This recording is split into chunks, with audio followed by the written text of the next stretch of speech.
Hello friends, जैसा कि मैंने आप सभी को बोला था कि मैं रियल नंबर्स के ऊपर एक वीडियो लाऊंगी। तो आज ये मेरी पहली वीडियो है रियल नंबर के ऊपर ऑफ क्लास 10th। तो सब आज मैं इस रियल नंबर पे खाली इसका इंट्रो देना चाहूँगी। सो इंट्रोडक्शन है on the chapter of real numbers of class 10th, real numbers. So real number से पहले हम कुछ ऐसे नंबर्स के बारे में जान लेते हैं जो कि ये सबसे पहला नंबर है हमारा नेचुरल नंबर्स। नेचुरल नंबर्स क्या होते हैं? Counting numbers are called as natural numbers. जितने भी काउंटिंग नंबर्स होते हैं जिन्हें हम काउंट कर सकते हैं, लाइक 1, 2, 3, 4 सो ऑन, इन सभी काउंटिंग नंबर्स को हम बोलते हैं natural numbers. So counting numbers are called natural numbers. Natural numbers. For an जैसा एग्जाम्पल है कि 1 हो गया, 2 हो गया, 3 हो गया, 4 एंड सो ऑन। दूसरा हमारा नंबर आता है whole numbers. Whole numbers. Whole numbers क्या होते हैं? होल नंबर्स होते हैं zero along with all natural numbers are called whole numbers. सारे natural numbers along with zero are called whole numbers. All natural numbers along with zero are called whole numbers.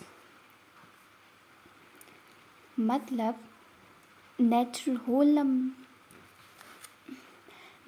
जैसे कि natural numbers में हमने देखा कि zero include नहीं किया मैंने, बट होल नंबर्स में क्या होता है, नेचुरल नंबर्स तो होंगे ही, 1, 2, 3, 4 तो होगा ही, उसके साथ साथ ज़ीरो भी इंक्लूड होगा। तो होल नंबर्स में क्या होता है, ज़ीरो इंक्लूड होता है, और नेचुरल नंबर्स में क्या होता है, ज़ीरो इंक्लूड नहीं होता है। ठीक, अब हम नेक्स्ट है हमारा रियल नंबर्स, जो कि हमारे चैप्टर का नाम भी है रियल नंबर्स। तो अब हम बताते हैं कि रियल नंबर्स होते क्या हैं।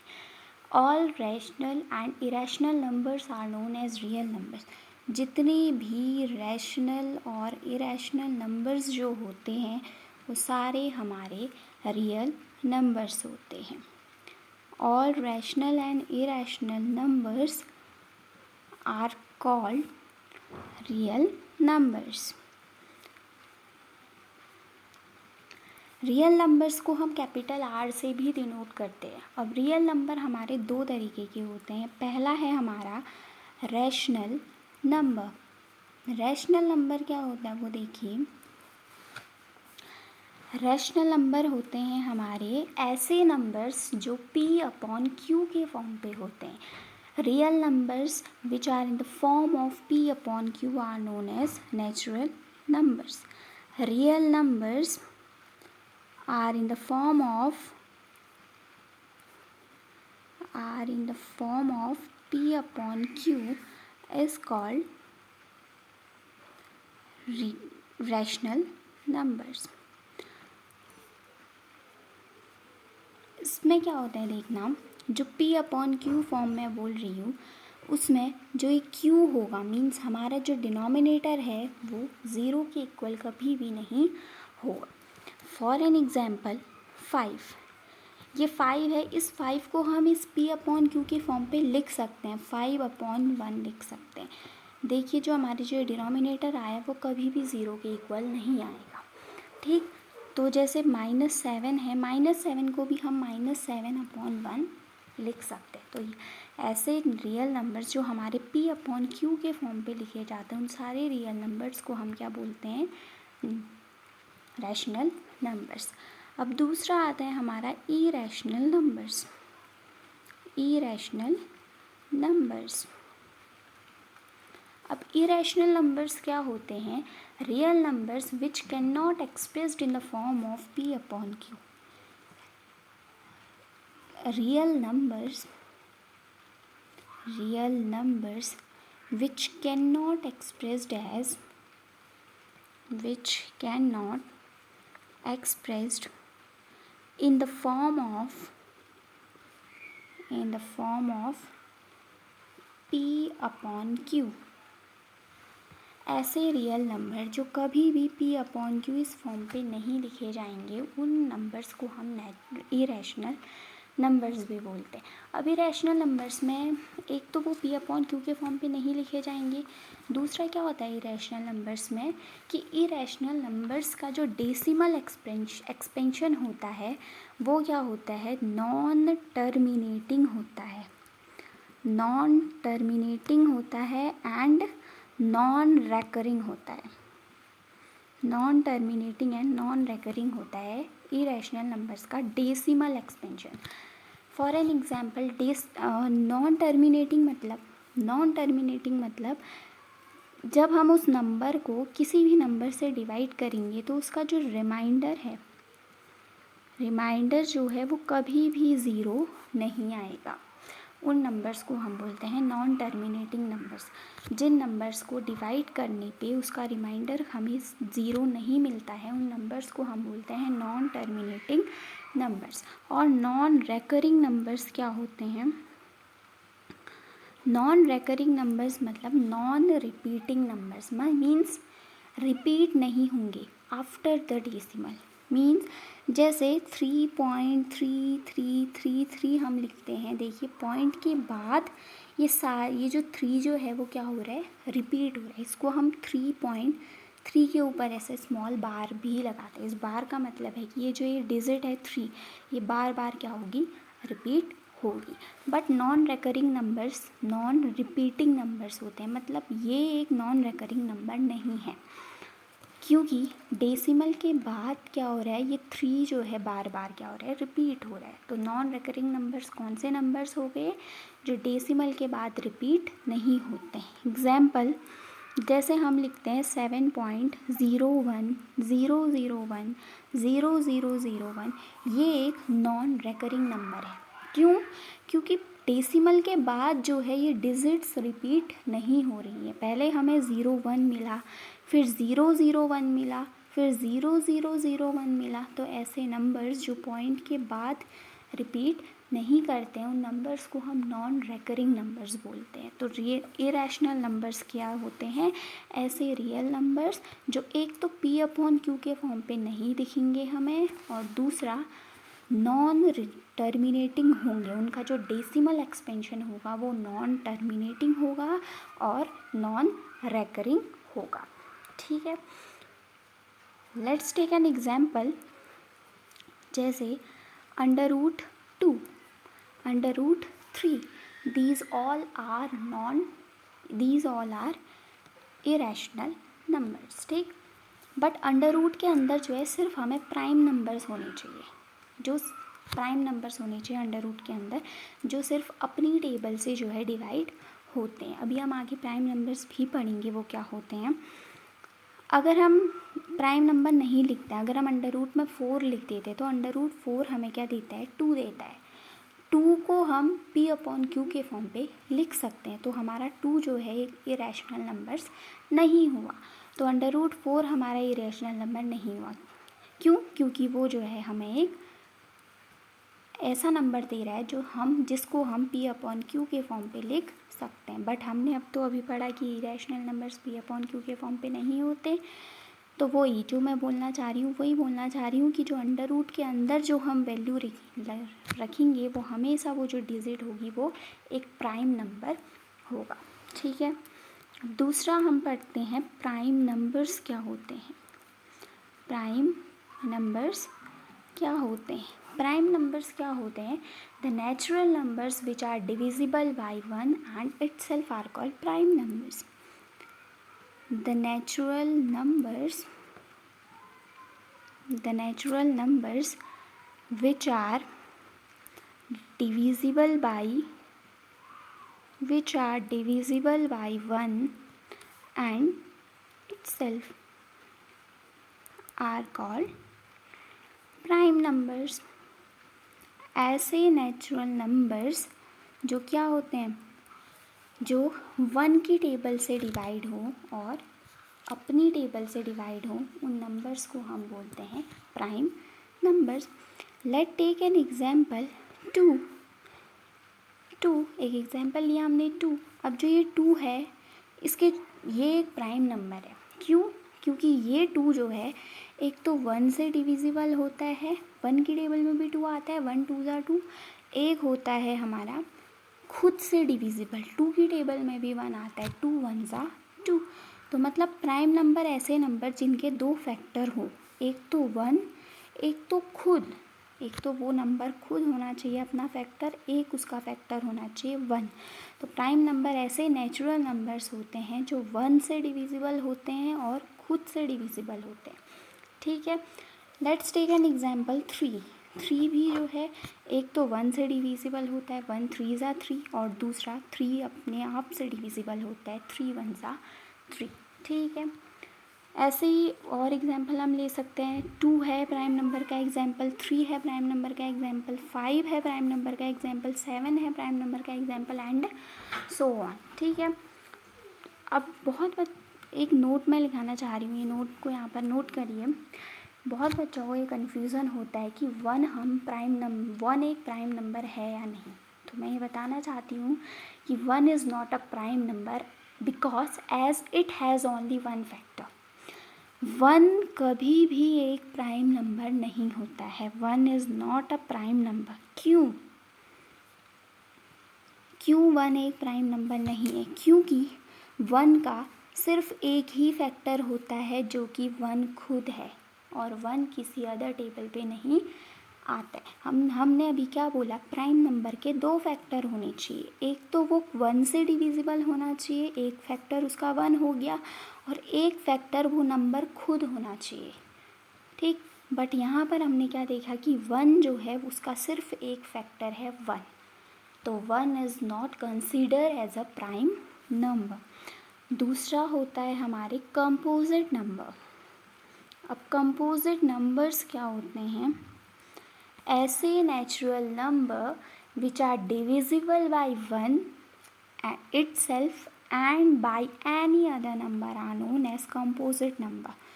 Natural numbers which are divisible by 1 comma itself and by any other number are called composite number। ठीक हो गया। अब देखिए, कंपोजिट नंबर ऐसे नेचुरल नंबर्स होते हैं जो एक तो वन से डिविजिबल होंगे, एक तो खुद से डिविजिबल होंगे, मीन्स खुद की टेबल में आते होंगे, और एक तो किसी दूसरे नंबर से भी डिविजिबल हो सकते हो। मतलब कंपोजिट नंबर के दो से ज़्यादा फैक्टर हो सकते हैं। ऐसे नेचुरल नंबर को हम बोलते हैं composite number. Let's take an example four. Four एक कंपोजिट नंबर है। क्यों? फोर का फैक्टर होता है एक वन, वन की टेबल में फोर आता है, वन फोर ज़ा फोर, और होता है फोर अपनी खुद की टेबल में भी आता है, फोर वन ज़ा फोर, और फोर जो है किसी दूसरे नंबर से भी डिविजिबल होता है, मीन्स टू की टेबल में भी फोर आता है, टू टू ज़ा फोर। मतलब फोर के कितने फैक्टर मिले? 3 फैक्टर मिले ना। तो फोर के कितने फैक्टर हो गए? टोटल 3 फैक्टर हो गए। तो कंपोजिट नंबर ऐसे नेचुरल नंबर्स होते हैं जो एक तो वन से डिविजिबल हो, एक तो खुद की टेबल से डिविजिबल हो, और एक तो किसी भी दूसरे नंबर से डिविजिबल हो सकते हैं। ऐसे नेचुरल नंबर्स को हम बोलते हैं composite numbers. Let's take other example. 6 देखिए, 6 वन की टेबल से भी डिविजिबल होता है, वन सिक्स ज़ा सिक्स, 6 खुद की टेबल से भी डिविजिबल होता है, 6 वन ज़ा 6, और 6 किसकी टेबल से भी डिविजिबल होता है? 3 की टेबल से भी डिविजिबल होता है, 3 टू ज़ा 6, और 6 2 की टेबल से भी डिविजिबल होता है, 2 3 ज़ा 6। ठीक है, तो मतलब 6 के दो से ज़्यादा फैक्टर आ गए, तो 6 क्या हो गया? ये कंपोजिट नंबर हो गया। और भी एग्जाम्पल हो सकते हैं, जैसे 8 हो गया, 10 हो गया, 12 हो गया, 14 हो गया, and so on. These all are composite numbers. ठीक, अब एक और कन्फ्यूज़न है कि वन को हम वन को हमने प्राइम नंबर तो नहीं कहा, हमने बोला कि वन एक प्राइम नंबर नहीं है, तो हम बोल सकते हैं क्या वन एक कंपोजिट नंबर है या नहीं? नहीं, one is not consider as a composite number, one is not consider as a composite number. ठीक, क्यों? हमने बोला वन को न ही हम प्राइम नंबर कंसिडर करेंगे और न ही हम एक कंपोजिट नंबर कंसिडर करेंगे। क्यों प्राइम नंबर हम कंसिडर क्यों नहीं कर रहे हैं? क्योंकि वन के सिर्फ एक ही फैक्टर आ रहा है वन, और वो किसी टेबल से डिविजिबल नहीं हो रहा। और प्राइम नंबर्स के लिए क्या कंडीशन है कि वन जो मतलब वो जो नंबर है वो खुद की टेबल से भी डिविजिबल होना चाहिए और वन की टेबल से भी डिविजिबल होना चाहिए। मीन्स उस वन के जो है क्या होने चाहिए, उस नंबर के क्या होने चाहिए, बेसिकली टू फैक्टर होने चाहिए, अवेलेबल होनी चाहिए, एटलीस्ट टू फैक्टर अवेलेबल तो होने ही चाहिए। बट यहाँ पर वन का सिर्फ कितना फैक्टर है? एक फैक्टर है। वैसे ही कंपोजिट नंबर में हमने देखा कि कंपोजिट नंबर वो नंबर्स जो एक तो वन की टेबल से डिविजिबल हो, एक तो खुद की टेबल से डिविजिबल हो, एज वेल एज एक किसी भी दूसरे अदर नंबर की टेबल से डिविजिबल हो। बट हम फिर यहाँ देखते हैं कि वन का फिर हमें सिर्फ एक ही फैक्टर मिलेगा, तो one is not consider as a composite number as well not consider as a prime number. तो वन न ही एक कंपोजिट नंबर है और न ही एक प्राइम नंबर है। ठीक ना आया? अब हम एक बहुत इम्पॉर्टेंट थ्योरम इस चैप्टर की डिस्कस करते हैं, थ्योरम नंबर 1, जो क्या है, जिसका नाम है यूक्लिड्स डिवीज़न लेमा। अभी हम आगे की एक्सरसाइज भी करेंगे। उन एक्सरसाइज में सबसे जो पहला क्वेश्चन जो है हमारा एक्सरसाइज 1.1 में फर्स्ट क्वेश्चन जो है वो यूक्लिड डिवीज़न लेमा पे बेस्ड है। So this theorem is very much important for your class 10। ठीक, तो यूक्लिड्स डिवीज़न लेमा हमें क्या बोलती है? जैसे इसका जो स्टेटमेंट है वो स्टेट करता है कि given positive integer a and b, हमें पॉजिटिव इंटीजर्स दिए गए हैं a और b, there exist unique integer, और हमारे पास क्या है दो यूनिक इंटीजर्स हैं q एंड r। ये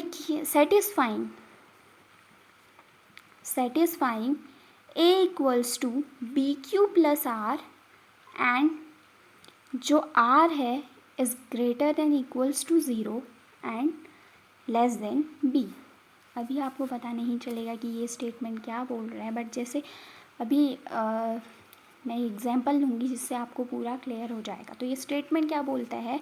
given positive integers a and b, there exist a unique integer q and r satisfying a equals to bq plus r and r is greater than equals to 0 and less than b। ठीक है, अब देखिए जिस हमने 9th में पढ़ा था, क्या पढ़ा था? Dividend equals to divisor into quotient plus remainder. ठीक, ये हम फॉर्मूला हमने मतलब ये फॉर्मूला जो है हमने क्लास 9th में पढ़ा हुआ है। Dividend equals to divisor into quotient plus remainder. ठीक है, अब ये जो है a equals to b q plus r, ये इसी फॉर्म को छोटे वर्ड्स में लिखा गया। ठीक है, डिविडेंट को माना है उसने a, डिवीज़र को माना है उसने b, क्वोशिएंट को माना है उसने q, प्लस रिमाइंडर को बोला है उसने r। तो a equals to b q plus r, ये फॉर्म जो है वो यही एक्सप्रेशन का ही एक हिस्सा है। इसी एक्सप्रेशन को इस फॉर्म पे लिखा गया है। ठीक है, जैसे हम 10 को 3 से डिवाइड करें, तो 10 को 3 से जब हम डिवाइड करते हैं तो हमें क्या मिलेगा? 3 3 ज़ा 9, 10 में से 9 माइनस करेंगे हमें मिलेगा 1। तो अब बताइए कि इसमें डिविडेंड क्या है, डिवीज़र क्या है, इक्वेशन क्या है एंड रिमाइंडर क्या है। जिस नंबर को हम डिवाइड करते हैं वो नंबर हमारा डिविडेंड होता है। हमारा जो 10 है वो हमारा डिविडेंड है। जिस नंबर को डिवाइड कर रहे हैं वो हमारा डिविडेंड। जिस नंबर से डिवाइड कर रहे हैं वो हमारा डिवीज़र, मतलब 3 हमारा डिवीज़र है। ठीक है, जो हमें आंसर मिला, दिस 3 इज आंसर, जो हमें आंसर मिला वो आंसर हमारा क्या है, क्वोशिएंट होता है। और जो लास्ट में नंबर बच गया, चाहे 1 बचा, चाहे 3 बचा, चाहे 0 बचा, कुछ भी जो नंबर हमारा लास्ट में बच गया उस नंबर को हम बोलते हैं remainder. These things are clear. जिस नंबर को डिवाइड करते हैं वो डिविडेंड होता है, जिस नंबर से डिवाइड करते हैं वो डिवीज़र होता है, जो हमें आंसर मिलता है वो हमारा क्वोशिएंट होता है, और जो लास्ट में जो वैल्यू बच जाती है वो हमारी रिमाइंडर होती है। ठीक है, अब देखिए, अब जैसे हम एक एग्जाम्पल लेते हैं कि हमें लेट्स टेक एन एग्जाम्पल, हम बुक का ही एग्जाम्पल उठा लेते हैं। कोई भी एग्जाम्पल उठा लो, 135 एंड 225 हमें ये दे रखा है, 135 एंड 225। एक बात देखिए, जो डिविडेंड होगा ना, हमेशा डिविडेंड हमेशा हमारा बड़ा नंबर होगा डिवीज़र से। सो जो बड़ा नंबर है ना उसे हम डिविडेंड लेंगे। तो 225 हमने अंदर लिखा, 135 से हम इस 225 को डिवाइड कर रहे हैं। तो यूक्लिड डिवीज़न लेमा का यूज़ हम कैसे करते हैं वो मैं इस क्वेश्चन में बता रही हूँ। यूक्लिड डिवीज़न लेमा से हम डिवाइड कैसे करते हैं, ये डिवीज़न हम करेंगे, नॉर्मल डिवीज़न नहीं है, ये यूक्लिड डिवीज़न लेमा से हम डिवाइड करना सीख रहे हैं। ठीक है, तो 135 से 225 को डिवाइड करना है। तो 135 से 225 कैसे डिवाइड होगा, 135 1 ज़ा 135 हो जाएगा, 5 में से 5 माइनस करेंगे 0, 2 में से 3 माइनस नहीं होता, इसने इसको कैरी दिया, 12 में से 3 जब हम माइनस करते हैं हमारा आता है 9। ठीक है, ये इतना जो हमने किया ये हमारा एक नॉर्मल डिवीज़न है जो हम ऑब्वियसली करते हैं, जो एक छोटे से छोटे बच्चे को भी आता है वो तो ये होगी।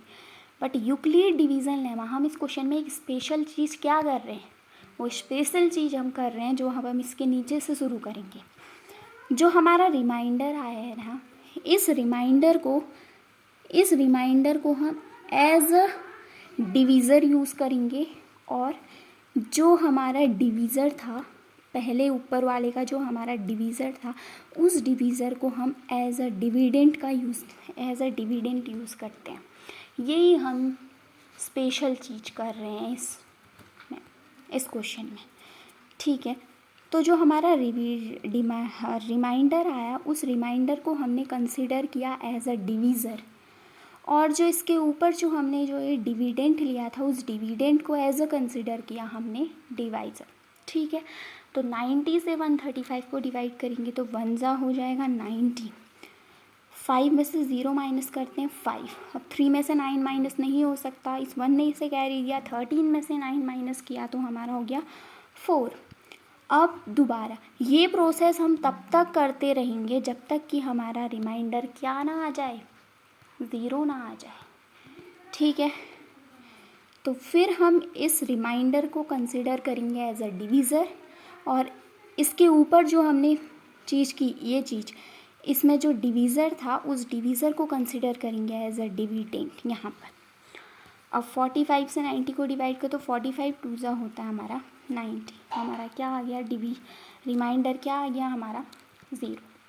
अगर हमारा यहाँ पर रिमाइंडर 0 नहीं आता फिर वही प्रोसेस हम नीचे करते हैं, जब तक कि हमें रिमाइंडर 0 नहीं मिल जाता तब तक हम वो प्रोसेस आगे को करते रहेंगे। बट ये करने के साथ साथ हमें कुछ चीज़ें लिखनी भी होंगी। क्या, जो हमने ये पूरा प्रोसेस किया था ना फर्स्ट का, इसको हमें इस फॉर्म पे लिखना पड़ेगा a equals to b q plus r form पे, जहाँ पर a हमारा डिविडेंट है, b हमारा डिवीज़र है, q हमारा क्वोशिएंट है और r हमारा रिमाइंडर है। ठीक है, तो देखिए डिविडेंट क्या हुआ इसमें, 225 क्या हुआ, डिविडेंट हुआ इक्वल्स टू डिवीज़र, अब डिवीज़र क्या हुआ हमारा 135 डिवीज़र हुआ इंटू होता है, फिर क्वोशिएंट होता है, क्वोशिएंट क्या हुआ, जो हमारा आंसर आया 1 वो हमारा क्वोशिएंट हुआ, प्लस रिमाइंडर क्या हुआ, जो इसको करके लास्ट में बच गया 90 वो हमारा रिमाइंडर हुआ। इस पहले वाले जो हमने ये पहला वाला डिवीज़न किया उस डिवीज़न को हमने इस फॉर्म पे लिख दिया a equals to b q plus r form पे। ठीक है, अब जो उसके नीचे किया ये, इसको भी इसी फॉर्म पे लिखो। अब यहाँ पर जो नीचे था यहाँ पर हमने 135 को लिया है ना डिविडेंट, तो dividend equals to divisor 90 into quotient हमें फिर 1 मिला प्लस रिमाइंडर, अब हमें यहाँ पर 45 मिल गया। अब वैसा ही इसमें भी करो, डिविडेंट हमारा था 90 इक्वल्स टू डिवीज़र हमारा 45, क्वोशिएंट हमारा इंटू 2 प्लस रिमाइंडर हमारा 0। तो इस फॉर्म पे होता है हमारा यूक्लिड डिवीज़न लेमा से डिवीज़न सॉल्व। समझ आया फर्स्ट क्वेश्चन? फर्स्ट क्वेश्चन में उतना समझ नहीं आएगा, आप जैसे जैसे प्रैक्टिस करेंगे आपको आ जाएगा। अब देखिए यूक्लिड डिवीज़न लेमा से तो हम ऐसे डिवीज़न तो कर सकते हैं, बट जो क्वेश्चन आता है वो आता है इस तरीके से कि फाइंड करिए, find HCF by Euclid's division lemma. Euclid division lemma की हेल्प से एचसीएफ फाइंड करिए, ये क्वेश्चन आता है। तो करेंगे तो पूरा प्रोसेस तो यही होगा जो हमने किया, डिवाइड किया, जब तक कि रिमाइंडर 0 नहीं आ जाता तब तक डिवाइड करते रहे और इस फॉर्म पे लिखते रहे साथ साथ। ठीक है, बट अब हमें जब इसका एचसीएफ फाइंड करना होगा तो एचसीएफ क्या होगा इसका, क्वेश्चन था 135 एंड 222, तो इसका एचसीएफ क्या होगा, एचसीएफ जो होता है वो हमेशा हम लिखते हैं जो लास्ट में हमारा, जहाँ पर हमारा रिमाइंडर आया 0, जहाँ पर हमारा रिमाइंडर 0 आया उस वाली लाइन का जो डिवीज़र होता है वो ही हमारा एचसीएफ होता है। लास्ट लाइन का जो डिवीज़र होता है वो ही हमारा एचसीएफ होता है। और यहाँ पर जो एचसीएफ होगा 135 एंड 225 का, वो हमारा क्या है, लास्ट लाइन जहाँ पर रिमाइंडर 0 आया है उसका डिवीज़र क्या है 45 है, तो 45 हमारा क्या हो जाएगा, इस क्वेश्चन का एचसीएफ हो जाएगा। ठीक है, क्या समझ आया? तो ये हो गया। ठीक, अब हम एक और थ्योरम हमारी इस चैप्टर में है, थ्योरम नंबर 1.2, जो है फंडामेंटल थ्योरम ऑफ